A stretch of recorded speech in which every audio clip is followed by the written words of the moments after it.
something that I learned about myself is, in my opinion, I think I'm a very efficient person. Okay. So I work very fast. That's why, I jump on the train, I'm already calling people. I like to push things very quickly. It benefits me sometimes. It can be a detriment in other times, and that's totally fine. Gradually, I'm sure I'm going to learn how to bridge that gap and make sure that it's always, for productive reasons only. But yeah. I think that on one of the deals that we tried to do together, Sure. I think that you called me before your email even hit. So, That's so correct. yes, you are very quick. That's a tendency I typically have, and I just and when I do that, I'll just blame the email server for the delay. Very good. That happens from time to time. Very People good. tell me that also. No, look, and I think that as you continue to evolve, we get to set our own personality that we get to bring to the table. Again, going back, there are no rules apply in our business. If you're doing it legally, if you're doing it legitimately, then you get to be you. And that's a good thing about our business. Certainly, if you're successful, if you're taking on an approach that doesn't work, well, then you have to adapt and adjust. Correct. But if it works, it works. Welcome again, everybody, to the Zelnik Exchange. I am your host, Corey Zelnik, and today I am excited to welcome Noam Aziz from Meridian Capital, or Meridian Retail Leasing. Noam is going to be a departure from what we've done historically. Noam is much younger, but he is a rising star, and we're going to talk about his process and how he go about his business, which is really making deals, a lot of deals. Noam is a protege of James Famolaro, a good friend over at Meridian.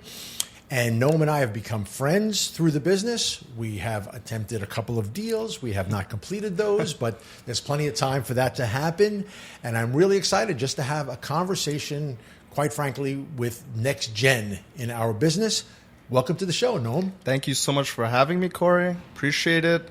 We didn't get those deals closed, but we have a lot more opportunities in the future. Oh, absolutely. We're Looking both so forward young. to it. We're both so young. There's Young so and much energetic, time. most important. Absolutely. Tons of energy. Noam, I must mention, was listed as a 30 under 30 rising star, I believe, by Commercial Observer. Noam has now been with Meridian about 2 years. Correct. Right? He started at a small firm. And in his very, very short time, he has made almost 100 deals. I think it's 62 last year alone. Yes. In your first full year at Meridian. So tell me, when I typically sit here with various guests, there's usually a long resume because, quite frankly, they're a little bit older and they've been around the business. But I think you're an important person to speak with relative to your generation in our industry. So let's start with your day-to-day. What does your day-to-day look like? Sure. Day-to-day, and thank you very much. I was on the Commercial Observer. That was great. Awards are very nice, but deals are very important. Day-to-day, I would say I wake up early. I typically wake up around 5:30 in the morning. I try and catch the 6 from Great Neck. I commute from Great Neck on the daily. I don't live in the city. I don't know if I'm going to live in the city. I should live in the city. I would do more volume if I lived in the city, but I like to go home. I'm young. I'm 21. I like to see my parents. I like to see my brother. I'm a triplet as well, so I have two brothers. Are you really? I'm a triplet. See, we love it. See, this is what we love about the show. There's always that little nugget that doesn't show up anywhere. Good for you. So my mom raised triplets as well as an older sister, and she does a very good job. And I have to not only respect her, but I have to give back to her and my father. For as long as they live, God willing, up until 120. But I wake up early. I get the hell out of my house. I take the Long Island Railroad. I get to the office.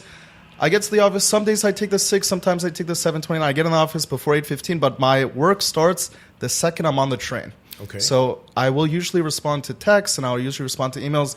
As I'm waking up, as I'm getting into the car to the train. But typically, once I hit the train, that's whenever I'm rolling. I start my day. If I start texting and emailing 7:30, I typically start calling at 7:30, and that doesn't end until I go to bed, which is typically around 11 p.m.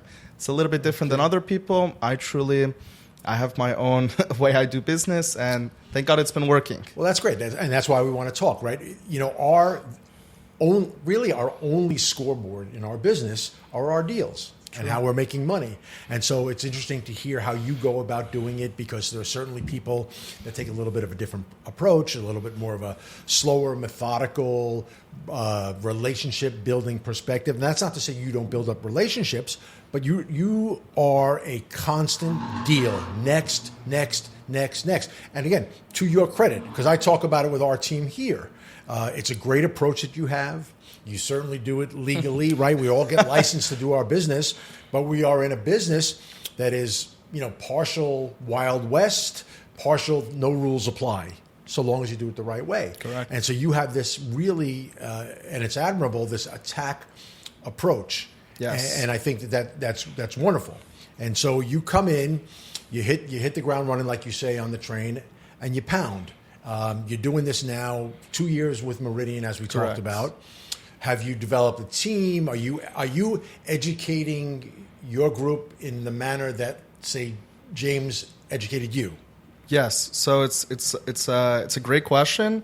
James is a mentor of mine, as well as many others. You're a mentor of mine. I look up to many people in the industry, whether they're older than me, whether they're younger than me. Sure. All of us, we make mistakes. All of us have pros and cons. All of us have things that we're strong at, things that we're weak at. I myself, I do as well. James is great. James is a motivator. Whether it's Instagram Reels that he's sending us, many different ways he goes about things. Yes. Regarding a team, it's very interesting. I like to think of it the way that I essentially started is, in my opinion, I believe I grew very organically. So I started in June of 23. I started pitching landlords straight away. I canvassed Harlem 6 days in. It was like 11 a.m. And what made you choose Harlem? So I went up to a colleague of mine, Dane Harlow. And I was like, Dane, it's 11 a.m. in the morning. It was like a Tuesday. Okay. And I was like, Dane, should I call? Should I email? What do I need to do? He's like, go canvass Lenox Avenue in Harlem. I said, okay. I canvassed Lenox Avenue in Harlem. I went from 138th Street or 145th Street down to 110th Street. Okay. I found 30 vacancies. I did my outreach. I managed to get an assignment from someone that I'm very close to now who buys only rent stabilized, has over like 70 properties. And things just started progressing from there. I started pitching more clients in Harlem, getting more opportunities. And I just had to put a team member, on those assignments. Like in the early of 24, I did 8 deals from June 12 of 23 to the end of that year. Then I did 63 in 24, and I went from one person under me. Now I have about 7 guys that I work very closely with. Which is fabulous. And so I want to step back because you talked about something that I always talk about as it relates to our business. In the end of the day, with all the data, with all the technology, with everything that is right at our fingertips, literally, bottom line, you got to hit the streets. You got to pound pavement. I talk about it from when I started in the industry, day one. Robert Futterman handed me a clipboard and said, go walk First Avenue from 14th Street to 96th Street, and then walk down 2nd Avenue from 96th Street to 14th Street. And so here we are all these years later, and it's the same exact thing, right? And my friend Bob Knackel, he always talks about it. Our business really is simple. It's simple and hard at the same time. The simple is what we call the blocking and tackling, which is walking the streets, making the phone calls. And you've done such a tremendous job in such short order. And it's great. So keep talking. So now you Lenox Avenue is basically a jump-off point. That's my kingdom. Okay. North of 97th Street is where I control. I think it was perfect because north of 97th Street, there isn't a lot of competitors, not meaning brokers, but I mean people that truly want to go north of 97th Street and do work there. So it was, I learned how to pick up assignments. I learned how to cold call. I learned how to push tenants, not saying the intellect is worse up there, but obviously there's it might be tougher to get financials. It might be tougher to push those deals. There's a lot of turnover in those neighborhoods as opposed to South of 97th Street. I have a lot of landlords of mine, clients of mine that tell me, if you ever buy real estate, please buy it south of 96th Street or 97th Street. Well, they don't want you as competition? They, I've seen a lot of turnover there. I've seen a lot of, buildings that some of my clients own in weaker neighborhoods where, any tenant we put in there, we just know there's going to be struggles, and they have no choice but to, plug and play them inside their buildings. All right, which is unfortunate. So we won't get into the minutia of collecting brokerage commissions, because if tenants go in and out, we all get banged up a little bit again, and no one's going to hold a tin cup out for us as brokers, because we make too much money, at least on a piece of paper, for as far as most people are concerned. All right, so you have, to a certain degree, in fairly short order, mastered Lenox Avenue. Can't say all of Harlem, right? I mean, no. 125th Street seems to be wide open to a lot of people. Yep. We've done some business on 125th Street. We monitor it all the time. But talk to me globally about Harlem beyond Lenox. Have you looked at it in that perspective? Yes. Obviously, the battleground is 125th Street. A couple weeks ago, Thor obviously foreclosed on Gateway 1 and Gateway 2. I'm not sure if you're aware. Mm-hmm. The receiver reached out, and my team pitched, and thank God we got the assignment. Excellent. East Harlem definitely is my strong suit. I've done a lot in that area. Central Harlem, and more to the west side. Okay. And that's pretty much it. In terms of deals that I've done, I did Kenny Fried Chicken on Lenox Avenue, 350. I did. What street is that at? That's between 128 and 129. Okay. It was vacant for close to a year. I picked it up. I rented it in about 3 weeks of getting the assignment. Thank God. They put significant improvements to the space. I did something else on that block to a 24/7 seafood restaurant tenant. Interesting article, by the way. I think it's today in the paper, and I forget which trade of our trades, but you'll take a look at it. Sure. About how 24/7, for the most part across the city, has gone away. Post-COVID, people have gotten away from 24/7, and I think there's probably a little bit of criminality that's part of that as well. But you may find it interesting just only because you just brought up a 24/7. Stratus is, Stratus that opened up the 24/7 Yes. diner. He seems like he's making a crushing based on his social media account. Yeah. Well, I hope so. Don't get this way. Be careful about social media. I know you're a prominent player out there, but all good. So exciting stuff in the Harlem market. But you've certainly done deals. Your deal resume scatters about the city. Have you looked at other parts of the city in the same fashion that you looked at Lenox, or are you just sort of more random? So I would say I started. Obviously I have a good amount of my assignments in Harlem, but now I'm starting to get a lot south of 96th Street. So other neighborhoods that I'm active in, I would say Financial District. Okay. Something I'm super active in. I'm, working on a couple of assignments there. The Times Square, Midtown West, Hell's Kitchen Market, fairly active. And I just picked up a development on 49th Street, right off 8th Avenue, with the Schwimmer family that are developing 28 stories. Nice. You could pitch the project if you want while we're here. It's fine. Okay. We have a beautiful 2,500 square feet space. We're open to TI. My client is very open to economics of a deal. We want quality tenants, and you know what? I'll divide it into two if I have to. So I can give two 1,250 square foot spaces, and you don't need a basement. On 49th Street? On 49th Street, right off 8th Avenue, 50 feet of frontage. East of 49th, west of 49th? East. We're an investigative podcast here. We are. Dig in. It's true. Good to hear. Keep going. Tell me more. I just wanted to preface the fact that I think growing organically is very important, and thank God I give a lot of admiration to James and my other colleagues. I'm very collaborative. So when I was picking up more assignments, picking up tenants, I sort of just branching off and giving them to other people, and that's been working to my benefit. And so I'm just trying to elevate, and I need more professionalism, obviously. Right, and to your credit, we call that the abundance mentality, and I think you're doing it well. And you had talked about your team. I apologize if I didn't hear. How many people are on your team So now? essentially, I have 7 guys that are essentially on my team. All right. A couple of them, they work with other, they're on some other assignments with other directors at Meridian. But for the most part, I have, 7 guys that are on, I would say, 10 or more assignments. Okay. Yes. So they're showing the spaces for you. Showing the spaces. Well, we're, also showing spaces, pitching together. Okay. On every phone call, texting, emails. As a broker, I think I'm always going to want to be copied on the emails. I want control. Control is very important in our industry. Yeah. If we lose control, our client doesn't appreciate that. There's two different types of control, right? There's the control of the transaction, knowing what's going on, and there's the control of your associates, right, who are working with you. So, I would say from experience, yes, you want to be CC'd on things and keeping an eye on things, but you also want to be cautious as to not be getting in the way. Correct. And a lot of our business, a lot of the growth in our business, I have found, has been through what I will call careful delegation, right? You'll learn about your team. Yes. Right? You don't want to hold the leash too tight. You want them to grow. You want them to feel that, hey, we're in a business that's commissioned and they can make as much money as they can in the whole wide world, but you don't want to pull too tight. True. All right? But you let it go, you let it go, but you got to know when to rein it in just the same. Yep. So you have to balance that, like you say, control. So that's an aspect of control.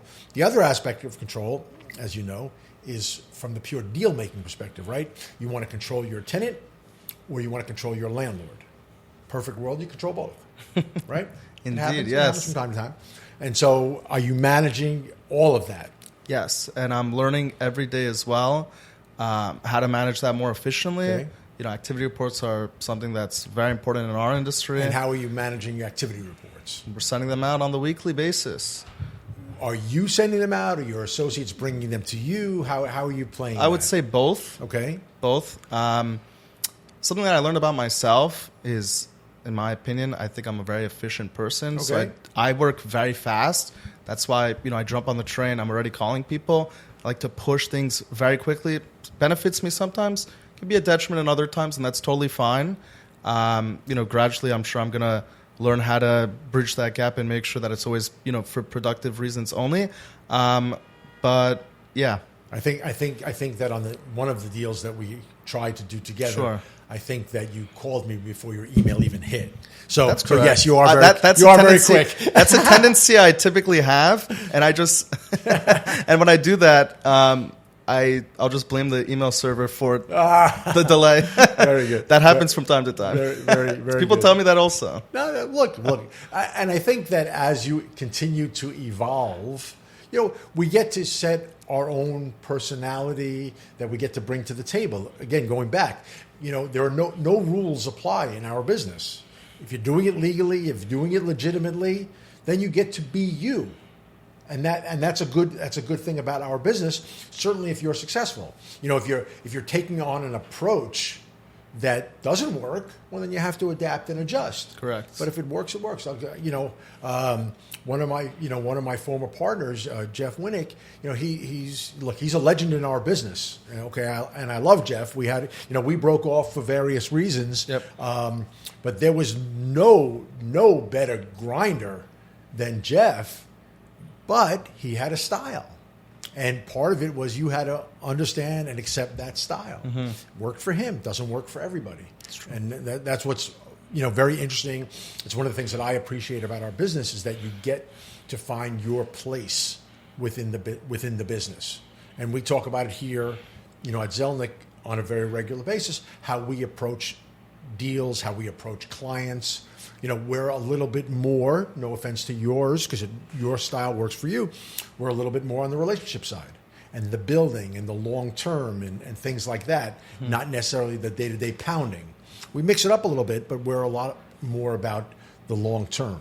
Have you thought about that? I know that you've established some early relationships with certain landlords. We have repeat business. Have you thought about it? Yes. Long term is definitely very important. I tell, when I started in the industry, I never looked at the dollar amount. I have a lot of I have a lot of colleagues of mine that work under me. I say, look, money comes, relationships are what matters. And, I'm 21. I live with my parents, thank God. I love it. I don't really have much expenses. So I don't have to go out there and calculate all the commission that, if all these leases, go through the amount I'm going to get. I have to calculate how many of these are actually going to go through and how many exclusives I'm going to pick up, what tenants I'm working with, what LOIs I have out. I tell my team, manage your time, focus on the deals, focus on the deal flow. The money comes, and I'm very, thank God I'm very collaborative. I don't think I'm greedy at all. I think I'm very fair. Okay. And in terms of what you mentioned about control, something that I noticed myself is I try and build those relationships with my colleagues as well. I have to do a better job on doing that. So I started taking them out to like dinners, and we play poker every week. And I invite some other brokers to come with us in our office. But I realized that some people tend to, like working with me, and they'll just come back, and others don't. It happens, which right? is fine. It happens. That's fine. You just have to put your head down and keep moving forward, because those people are going to deter you and they're going to waste your time. Sure. Have you thought about having poker games or dinners with brokers and other agencies? Definitely.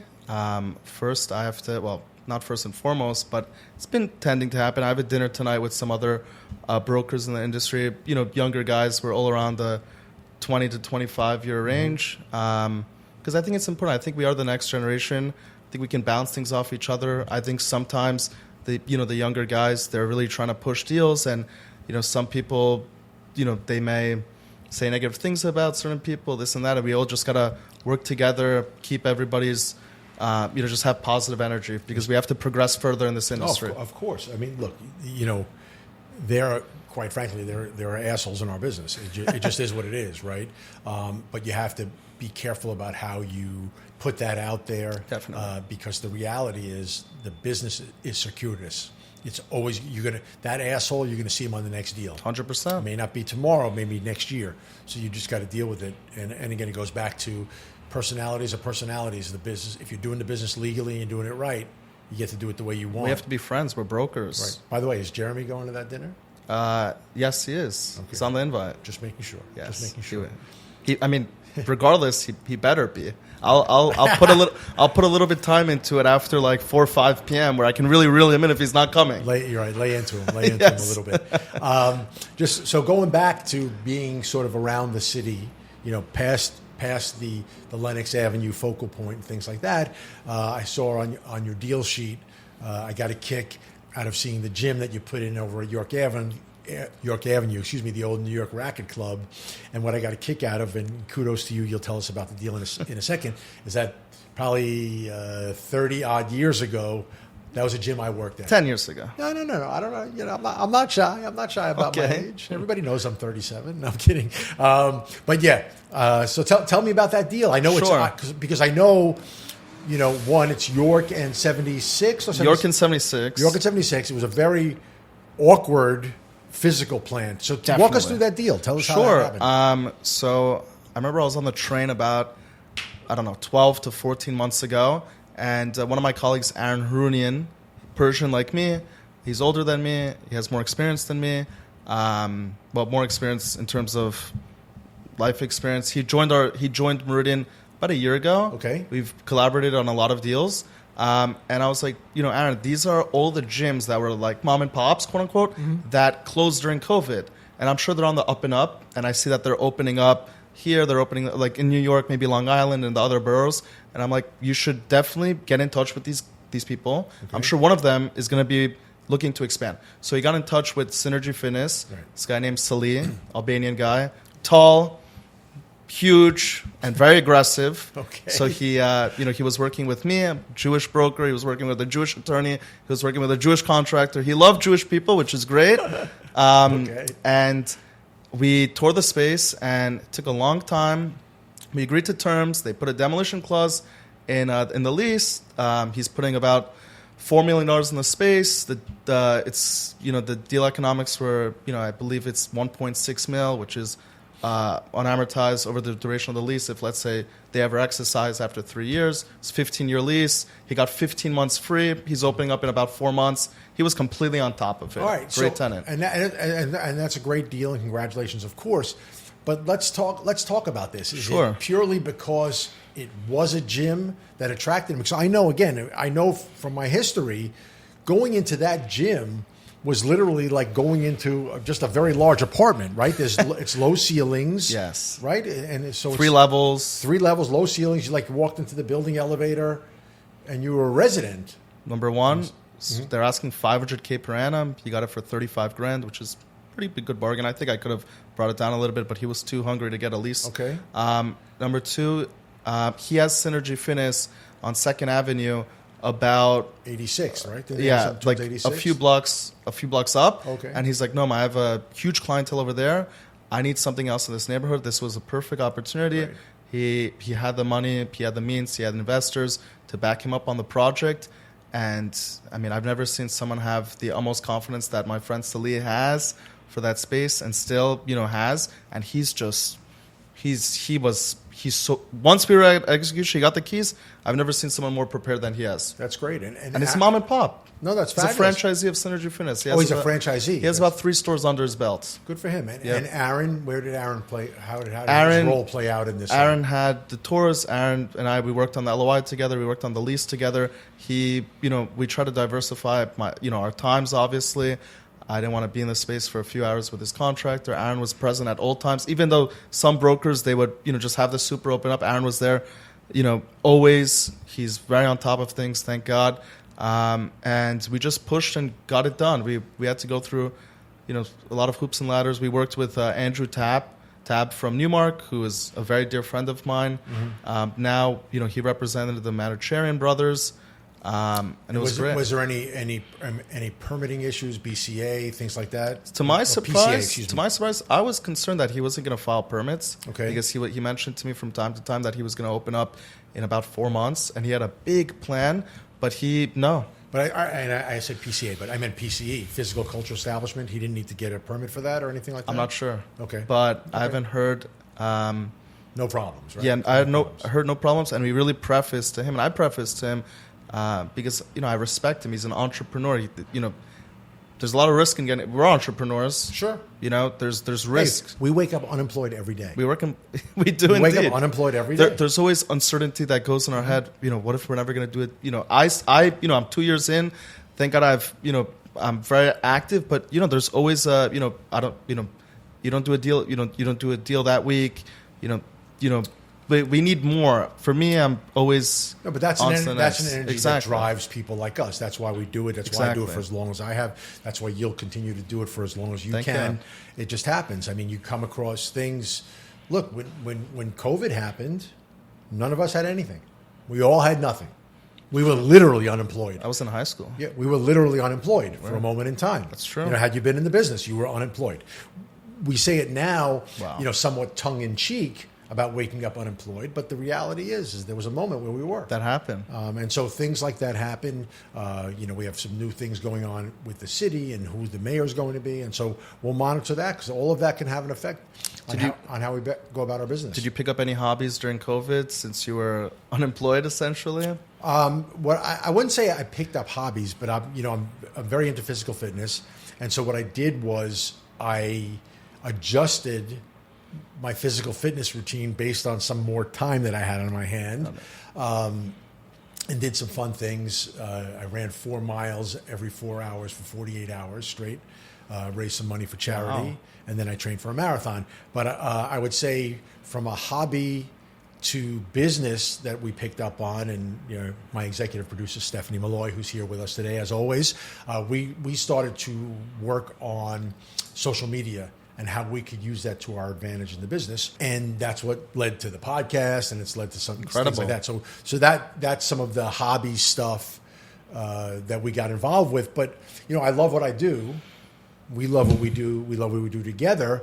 So it's almost not even, the hobby, work, it all comes together. And quite frankly, my whole physical fitness and all of that, it all comes together. It's being up. It's being healthy. I'm an early riser. I get up. I go. I do. I'm, similar to you. And I smile when you talk about your morning routine. Although you wake up much later than I do. So I get a kick out of it. But I also don't have the commute. And so I like it. And that again, that circles us back to really why I wanted to be here and spending some time. Where do you live? I live on the Upper East Side. What's I'm on 79th Street. 79th and 3rd? Between 1st and 2nd. You want to come visit me? No, maybe, perhaps. Maybe we play poker with you. You are an early riser, and I give kudos to you. It's very difficult to do. Yes. I don't think I'm such a great early riser. It's challenging, but it's so important. I try and prepare myself the night before, get those emails drafted up so I can just click in the morning. Mm-hmm. I think that's very important. You want to get you want to get a head start.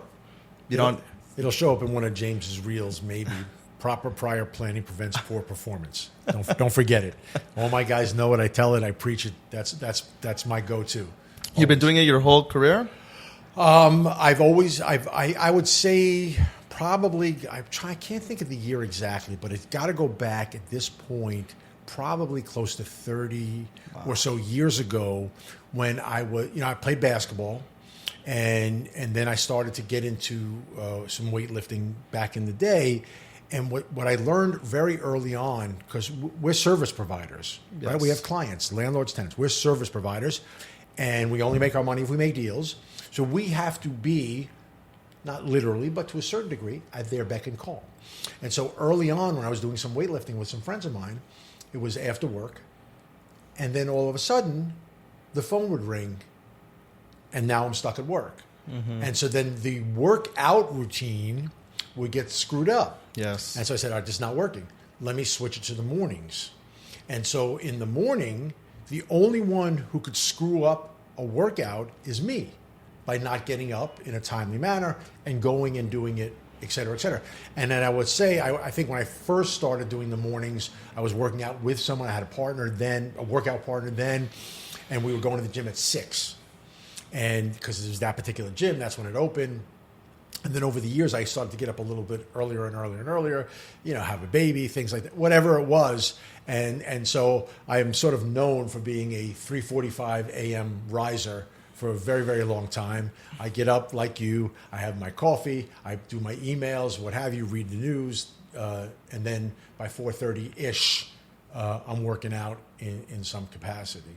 Kudos to you. Very respectable. Yeah, I should take that on. You will. You'll get there. You'll see. You're very young, obviously, and you'll see. You'll adapt. You'll adjust. There'll be a point in time where you never stop loving your mother and father, but you'll realize you got to get out of the house.